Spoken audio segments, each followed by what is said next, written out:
So thank you all for coming to this panel on why immigrants in Massachusetts are still unsafe or still at risk. I think that a lot of people assumed that when children were no longer being separated from their parents and put in cages when the last administration ended, that things were going to be absolutely fine. Well, they're not fine on the federal level, even now, and certainly not at the state level. There were decades before the last administration when immigrants were targeted for deportation and separated from each other, even before the last administration. And so what we're going to talk about today is some of the different means by which people in Massachusetts are trying to protect immigrants. And we're fortunate to have three speakers with us today. The first is Rótolo, who is the staff counsel and community advocate at ACLU, Massachusetts. And then we have Dálida Rocha, who's the political director of SEIU, Local 615. And finally, Brenda Quintana, who is with the Immigrant Worker Center of Massachusetts Coalition for Occupational Safety and Health. And also here is Al Vega, who's Director of Policy and Programs at Massachusetts Coalition for Occupational Safety and Health. And first, Laura is going to talk about the Safe Communities Act and sort of the background to it, why we need a Safe Communities Act in Massachusetts. What will it do for us? How it will help? And also why that kind of thing is good for everyone, not just undocumented immigrants, but why everyone needs to have the Safe Communities Act in Massachusetts. It's a matter of safety for us all. So thank you. And yeah, Laura, please go ahead. Hi, good afternoon, everybody. Happy Saturday. Thank you so much for having me here. It's great to be with you all. I know many friendly faces as I look around, some of whom I've been in meetings with all week. So it's good to see you again. And if I don't know you, it's great to meet you in this space. Thanks for having me here. I love to talk about this issue because I really feel like it's a place where we can really make an impact, and where maybe it's not the most obvious place to make an impact, but I think the impact can really be made. And together with Dálida, we are working on some major pieces of legislation at the State House to help immigrants in Massachusetts. And just to give a little bit of background in terms of why we need state legislation to address the needs of immigrants in Massachusetts. You know, under the last administration, one of our logos was, when they go low, we go local. We knew that there were attacks coming from the federal government. Obviously, the rhetoric was so inflammatory. It just felt like every day there was a different attack on immigrants through legislation, through advocacy, through ICE operations, through statutory reform.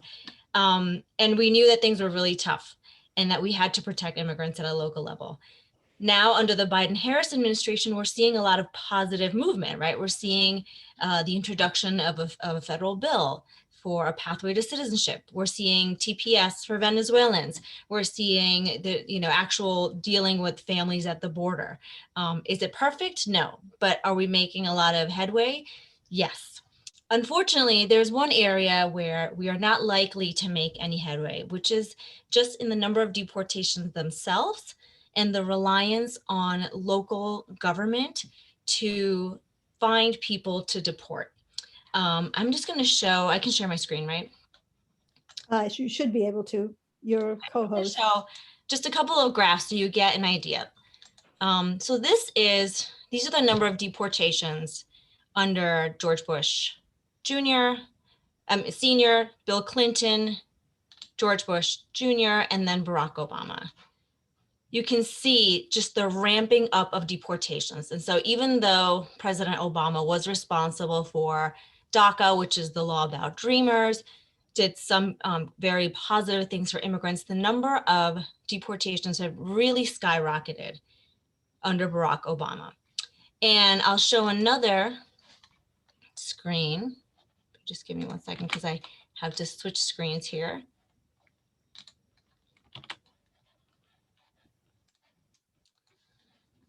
These are the deportations under Obama versus Trump.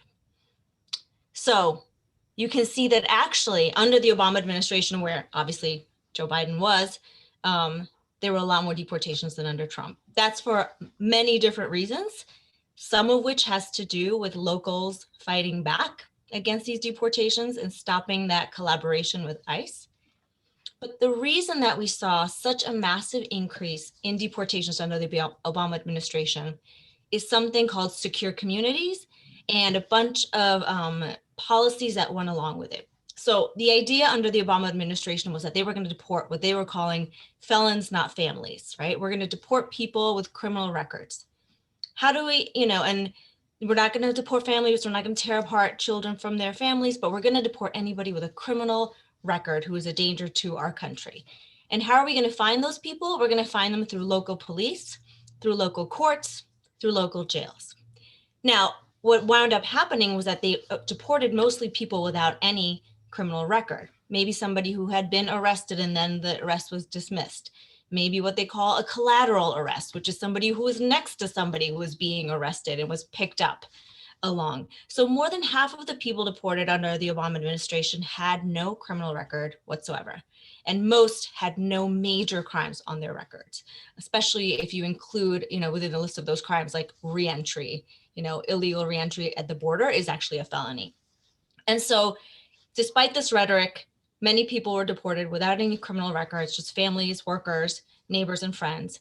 But they were using local police to help find these people. Anytime you get arrested anywhere in the country, your fingerprints go to Immigration and Customs Enforcement.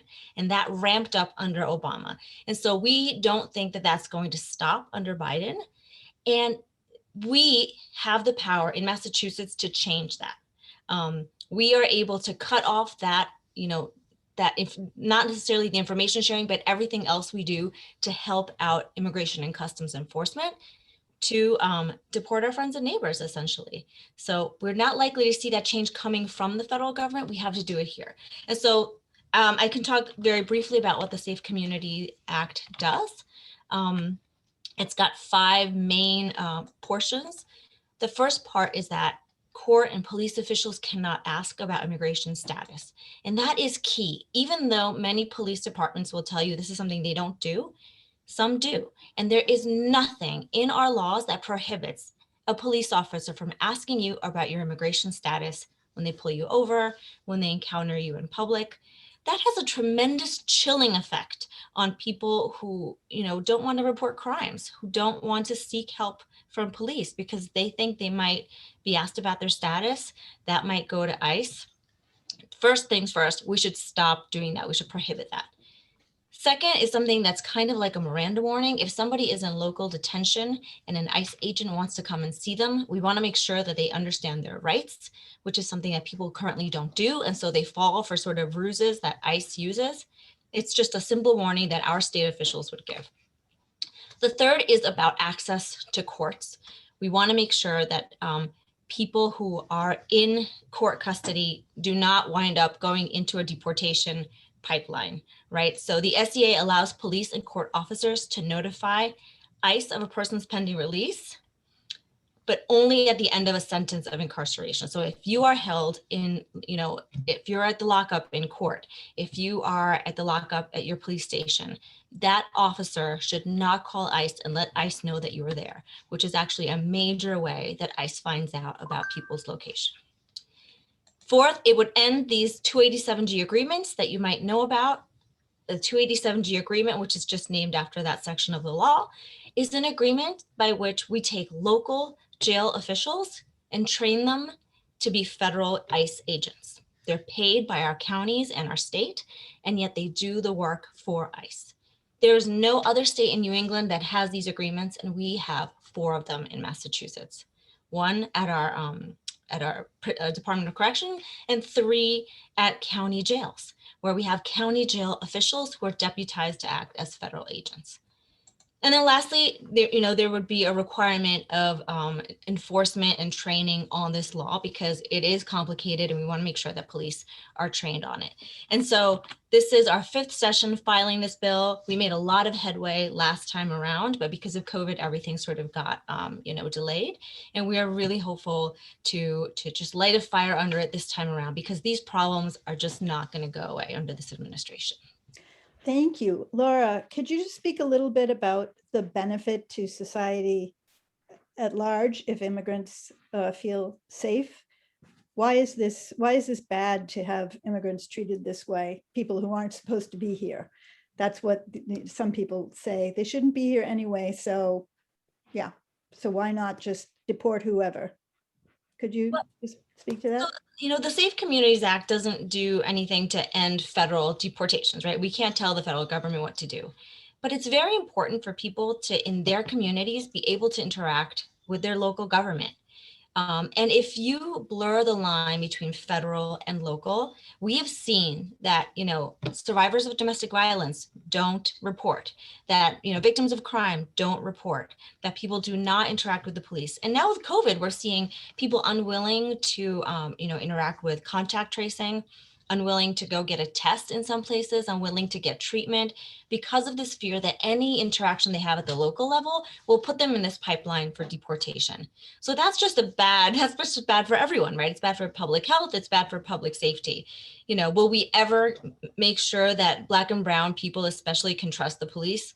No, we're not going to get there with this bill completely, but we can make a lot of headway in just drawing a clear line between federal and local, and letting people know that your local police are not here to deport you. Anything you say to them is not going to go directly to ICE.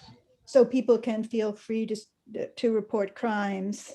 That is the goal. That's the goal, that people can feel good about calling 911, at least in terms of their immigration status, right? That people can feel that they can, go get the public health treatment that they need, or it's this like trust in institutions that Americans, and especially white Americans, take for granted, right? That we can, flag a cop down, down the street if you need directions, right? That we take that for granted in a way that immigrants, especially immigrants of color, obviously can't. Okay. Does anybody have any questions for Laura right now? Okay, if you do, then you should, go ahead, Steve. Yeah, what are the bill numbers, please? Oh, it's not that came out. Question. Let me just put that. So it's SD 532. I can put it in the chat. And HD 1165. And our lead sponsors are Senator Eldridge in the Senate and Representatives Balzer and Miranda in the House. I'll put them in the chat. Okay. I have a question about, there was a federal criminal complaint brought against the Superior Court judge for allowing an undocumented immigrant to leave her court when, ICE wanted to detain him. I think that was the case. Do you know the status of that? I mean, is the Biden administration going to continue to pursue that prosecution? That's a very good question. We haven't heard that they're dropping the prosecution yet. That case was still ongoing. Recently, some amicus briefs were filed by many organizations, including the ACLU. That was Judge Joseph, who was in Newton in state court and local court. And what happened there was that she was accused of allowing a person to sort of, evade justice by allowing them to leave through an exit where ICE was not waiting for them. And that just it was such a chilling impact. I cannot overstate the impact that had on judges, on court officials, which is another important reason for the Safe Communities Act, that there is an actual provision about what court officials can and cannot do under the law. And so that it would be really clear what even judges and court officers are just simply not allowed to do by law. And so that, it would be very difficult to, bring a trial against them for doing something that the law in Massachusetts does not allow them to do. Mm-hmm. Margaret, did you have a question? No, I didn't. Oh, okay. Okay. No. Well, thank you so much, Laura. I really appreciate your coming to talk to us, especially given that today is your daughter's birthday. I think that Thank you. you should thank her too for allowing you to separate and take this on today. That was really, really kind. Thanks, Leslie. No, it's great to be with y'all. I'll put in the chat, there's a petition you can sign. And then, of course, we're still gathering co-sponsors for the SCA. We're very much focusing on the South Coast. So if you live in Brockton, near that area, Plymouth County, Bristol County, we need a lot of help in that area. If you could contact your legislators there. Also, if you want to get involved generally in this fight, I just put up a link to the Mirror Coalition Fight for Safe Communities. There are ways that you can volunteer and get involved. But yeah, one of the most important ways is to contact your legislator and ask your legislator if he or she is co-sponsoring the Safe Communities Act, and if not, please urge them to do it. Our legislator is right now hopeless. This is Paul McMurtry. He did co-sponsor the legislation last session, but when I called to ask if he'd vote for it, if it came to the floor, he wouldn't commit himself. So this is, but for now, we just want the co-sponsorships, and then we'll work on getting the actual votes. So one of the things that happened when I make phone calls to try to urge people to call their legislators in favor of the safe communities, I get the most amazing responses, like, what are they doing here anyway? They're criminals, you know, so many more are criminals than regular people, all these things that are really difficult to explain to people who are starting out unsympathetic. One of the easier phone calls I've made has been for support of the driver's license bill, which is another bill that would really help immigrants, undocumented immigrants in the state. And Dálida, Rocha is here. I don't know if I'm pronouncing your name correctly. Am I, Dálida? It's okay. It's Dálida Rocha. Rocha, okay. Mm-hmm. Sorry. That's okay. Yeah, she will tell us, is here to talk a little bit about the bill and what it will do, why it's necessary. Right now, immigrants, undocumented immigrants, do not have driver's license. And I could approach this when I was calling people from a very selfish point of view. I could tell them, look, if you're in an accident with somebody, you want that person to have a license because you want that person to have insurance if that person is at fault. So they could understand this from a selfish point of view, but Dálida is going to speak more about this bill and why we should enact it. Thank you, Leslie. Good afternoon, everyone. I hope folks got a chance to get outside and enjoy the beautiful weather. As Leslie mentioned, my name is Dálida Rocha. I'm the Massachusetts Political Director for SEIU 32BJ, which is one of the largest majority immigrant unions in the country. We have about 175,000 members up and down the East Coast and 20 in Massachusetts and Rhode Island.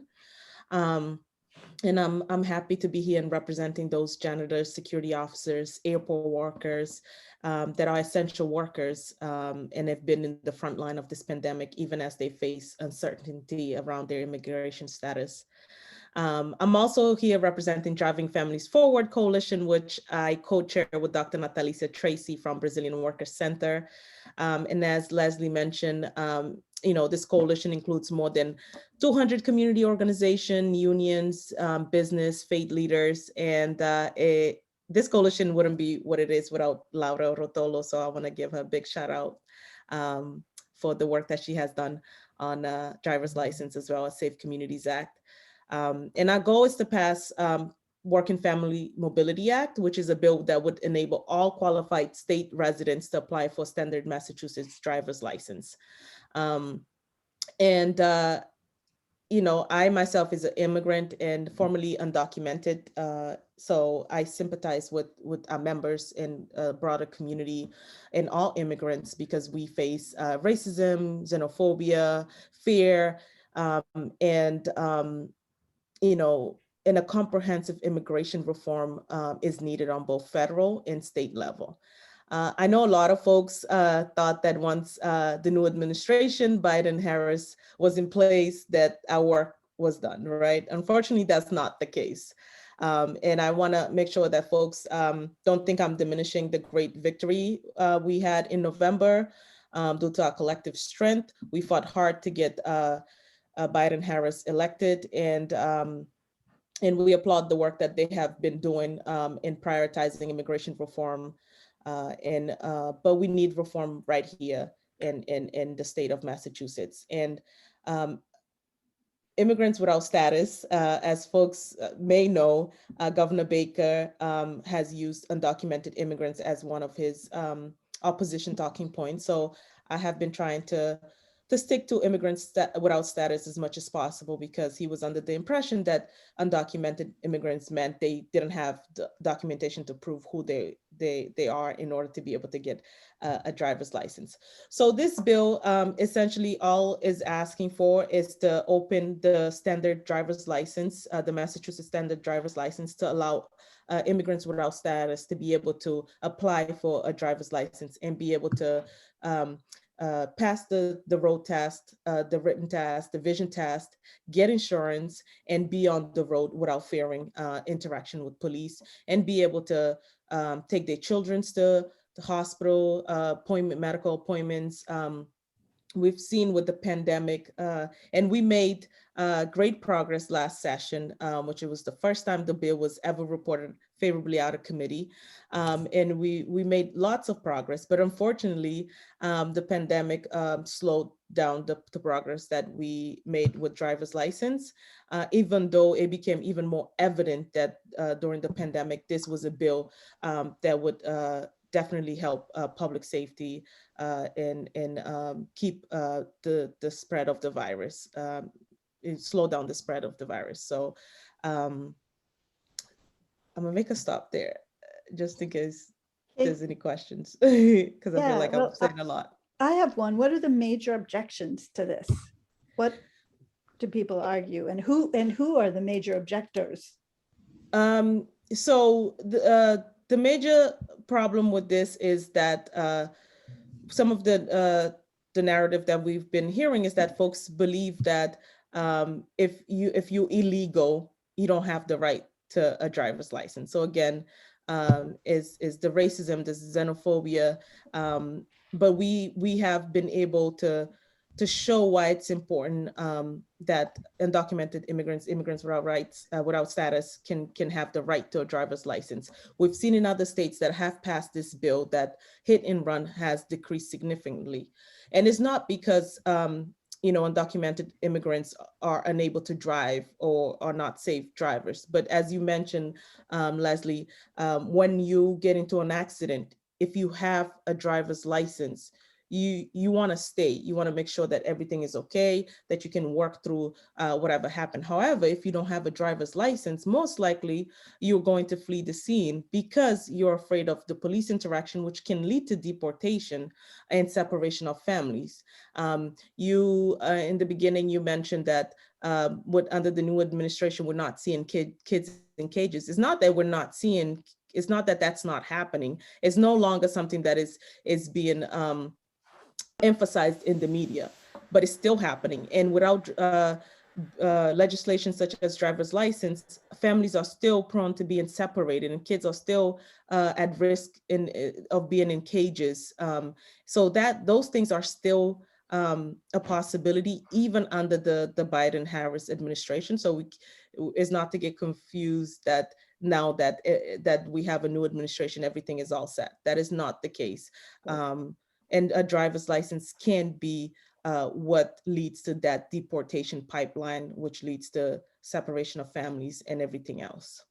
You mentioned that having a driver's license would lead to less confrontations with police. Mm-hmm.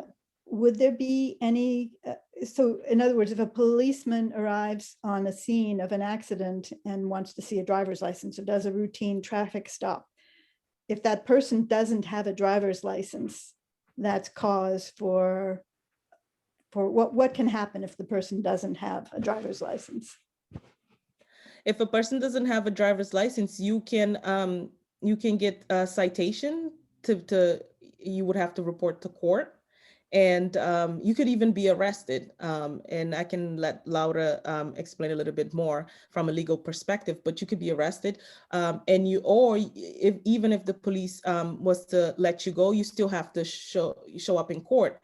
And then when you show up in court, we have police in courts waiting to see if there are undocumented immigrants, for them to be able to get a hold of them and funnel them into the deportation pipeline.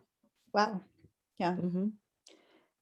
Did the governor express, I think the governor is not in favor of this law. No, he has been in opposition, and one of his talking points is that he doesn't, he believes that undocumented immigrants doesn't have documents to prove who they are. So he's not sure that who they say they are is who they are. And that's what one of the talking points that he's using as opposition.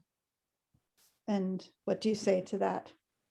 That just because someone doesn't have legal status in the country doesn't mean they don't have a passport from their country of origin. As a matter of fact, that's one of the pride and joy of someone who may be here without status, is the ability to hold on to that passport even when it's expired. That was my case when I lost status. I would hold on to my documents because that's the only way you could prove who you are. So undocumented immigrants do have their documentation despite of what he may be thinking or others may be thinking. And there is no reason in falsifying your documents when you used it to be able to enter this country. That is what I have since my birth, and we all have our documents even when we don't have legal status. Why doesn't that explanation convince him that this is it just a subterfuge? Is he just using that as an excuse because he doesn't want to encourage? Essentially, yes. Essentially, that's the case, yes. Yeah. Thank you. Does anybody have any questions? Oh. Well, I was curious about your, the obviously positive development. It seems that the new speaker is in favor. Yeah. So, that's got to be helpful. Yes, that actually gives us a lot of hope, because we were never able to identify lack or support of the previous speaker, which made it really hard to be able to convince members of the House who are from purple districts, or who were afraid that leadership would not be supportive of this bill. And given that Senate President Spilka last year publicly stated her support for the bill, and now we have the statement from Speaker DeLeo, not Speaker DeLeo, Mariano, sorry. I believe it will be a lot easier to convince other members of the House. Thank you. Chris Offerman raised a question in the chat, which was the difference between a standard license and I forgot what the fancy one is called, the fancy new one, real ID. Yeah, real ID. And is there concern that what could you just describe what you mean about what license you'd like to have immigrants without status, and also is there a fear that immigrants without status are going to use that to vote? Actually, that was one of the talking points used against this legislation. But first, let me. So we have two-tiered driver's license in Massachusetts. We have the real ID and we have the standard ID. We are not making any changes to the real ID. We're not, asking to. We're not touching real ID. We're just asking for immigrants without status to be able to apply for a standard ID, a standard driver's license. The real ID will give you you will be able to enter government buildings. You'll be able to fly with the real ID. What else? Yeah, let's fly, government buildings. There's a third one. I think it's Laura, help me here. I feel like it's like nuclear facilities or something Nuclear like really facilities. not helpful. Exactly. And with the standard driver's license is just for driving purposes, and you'll be able to have that as identification, but not in any government buildings or not for flying purposes. And that is the difference. What about the objection or the fear that people without status can use those standard driver's licenses to prove that they're eligible to vote? Yeah, so you have to be able to register to vote in order to be able to go vote. And in order to register to vote, you have to provide a social security number, which driver's license does not provide a social security number for you. Therefore, you wouldn't be able to qualify to register to vote. And the reality is we struggle with getting people of color and immigrants out to vote because they are so busy surviving that they don't have time to participate in democracy. So if we struggle that much to get people who are eligible to register to vote, I don't believe those who are unable to vote will try to go vote, because they're in the same predicament of those that are working hard to try to survive. Yeah. All right. Thank you so much. I have two questions. Oh, okay. Go ahead. Yeah, I believe that the state is not going to be issuing the standard driver's license. I think it's been extended for another year. I may be wrong on that the only license that's going to be issued will be the real ID after some time this year. The other thing is I just want to confirm that the legislation that you kind of support is what's listed, the HD 448, the Work and Family Mobility Act. Is that correct? Correct, yes. With the lead sponsors, Farley Bouvier and Barbara on the House. And on the Senate, right now is the Senate docket number 273, Crichton from Lynn, and Senator Gomez from Chicopee. Okay, yeah, because that's what I find what the legislatures want is the House docket or Senate docket numbers when you call them. Yeah, but in terms of your other comment around real ID, I don't know, Laura, if you want to. Yeah, I can answer that. So it's not the case that Massachusetts is no longer going to issue the standard license. What the extension was about was that in about a year, I don't remember the date, the federal government will no longer accept the Massachusetts standard license for federal purposes. So Massachusetts is still going to issue the two kinds of licenses. In fact, more than half of people who have gotten licenses since Real ID went into place have gotten the standard license. And these are US citizens, permanent residents, people with legal status. That's just because it's so difficult to show the documents you need to get that fancy Real ID license, right? You have to, in fact, for example, you have to show a physical Social Security card, like your original piece of paper that's not laminated, that's original. People don't have that. So most people are getting the standard license, and there's not any talk of changing that at the state level. Okay, thank you. Yeah, sure. Okay, we are running out of time. So suddenly, okay, the screen went blank. My screen went blank. Can everybody still hear me? Yes. Yep. Yes. Oh, okay. Now you're back. I can see you again. Okay, our last speaker, last but not least, is Brenda Quintana. And she is going to talk about the mainly the act to prevent wage theft and promote employer responsibility. She is from the Massachusetts Coalition for Occupational Safety and Health. And yeah, Brenda, on to you. Yeah, thank you. Yeah, and I absolutely came prepared to talk about the wage theft bill. I think in general, I was hoping to spend a little bit of time of just thinking in generally about the question that was asked about how are immigrants still at risk? How have immigrants been at risk, you know? And a lot of the things that the previous speakers, all fantastic leaders that have really privileged to be able to be on a panel with these leaders, even though I'm kind of more or less a newbie to this work. I've been doing work with worker centers in Massachusetts for almost 3 years now. Currently, I'm an organizer of the worker center at MassCosh. We abbreviated to MassCosh so that we don't have to have a full mouthful of that.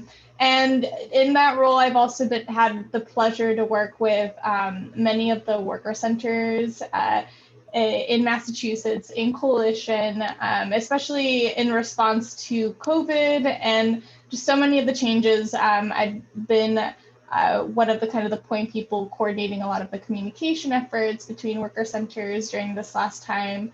And what I have to share today really is just like you know, a culmination of the experience that I've had, but also the learning that I've been able to do with organizers and worker leaders who have been doing this work for decades or committed their whole lives to it. So I just want to, you know, give credit to the community and people who have really like informed me in the way that I can so that I can share some of this information.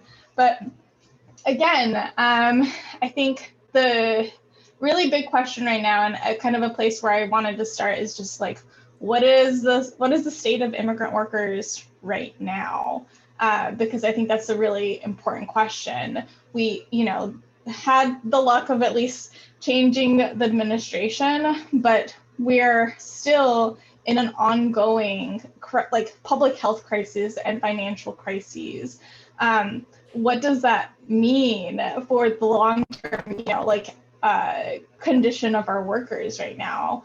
Because I think as we all know, during economic and financial crises, worker rights are especially vulnerable. And we see that, you know, playing out in so many ways with like the mass unemployment that everyone across the board is experiencing, but that is disproportionately impacting immigrant workers right now, especially when we consider the industries that have been so severely impacted.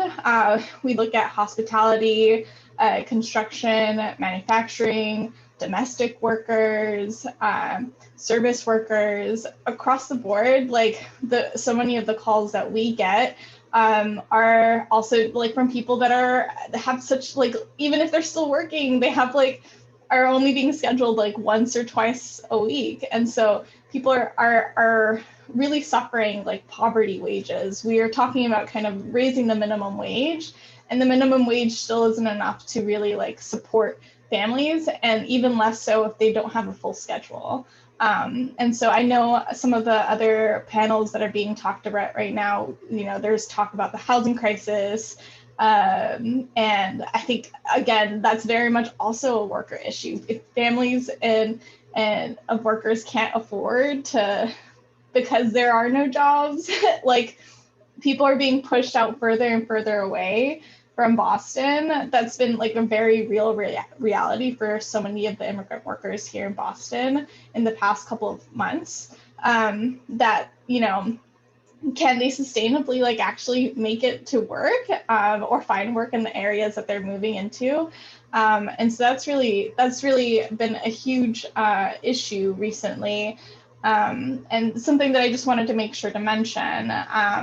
And there's still like zero or minimal resources to support immigrant workers during this time. Very like, you know, obviously like most like undocumented immigrants did not see a cent of like relief from the federal government in the form of the stimulus payment. And so many of the resources that the state has offered in terms of housing support with like RAFT are just so limited and don't really like, and aren't easily accessible to people with language barriers. and any help that they might have like gotten have been, have come up from like mutual aid efforts of people trying to redistribute their stimulus package or stimulus, check. And that's also been really limited to like one-time support of like $300 potentially. So I think all of this is to say is that like when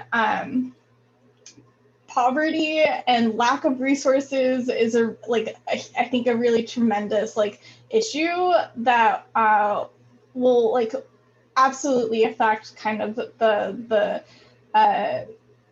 way that immigrant workers are able to access their rights or not.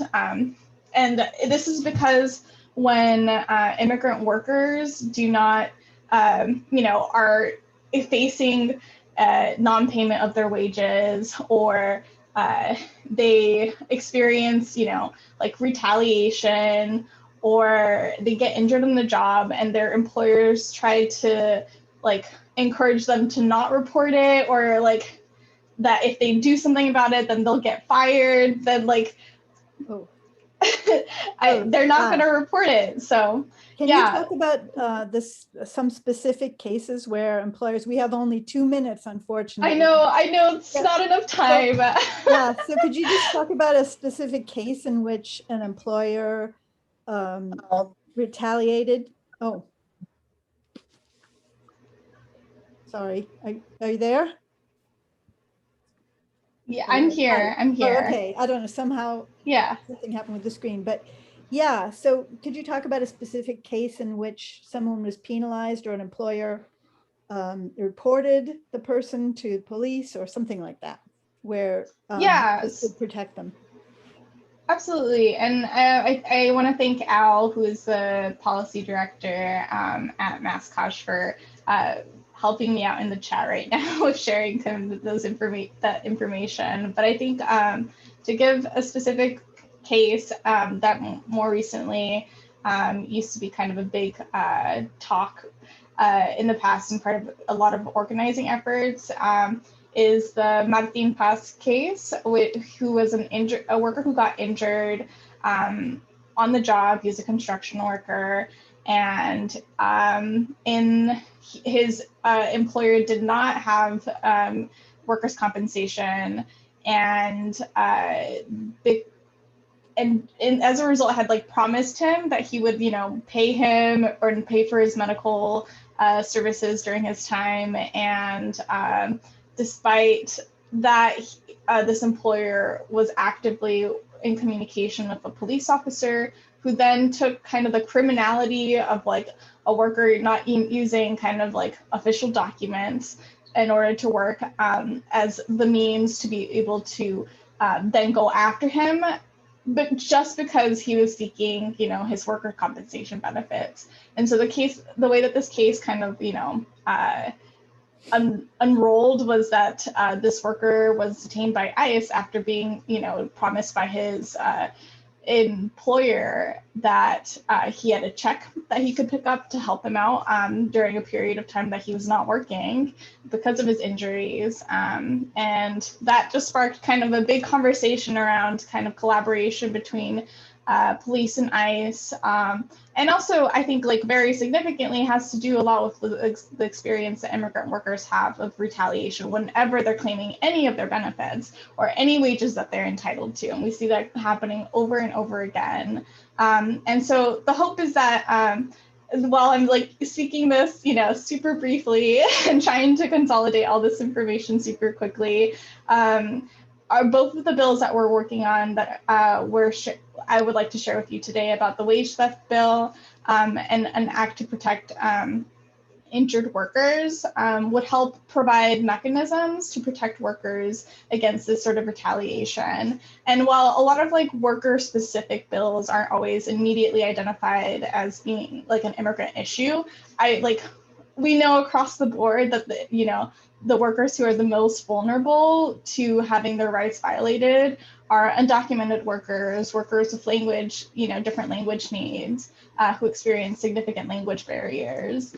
And employers know that and know to pick on those fears. And especially when immigrant workers do not have kind of like the same understanding about their legal rights, it's much easier to instill fear.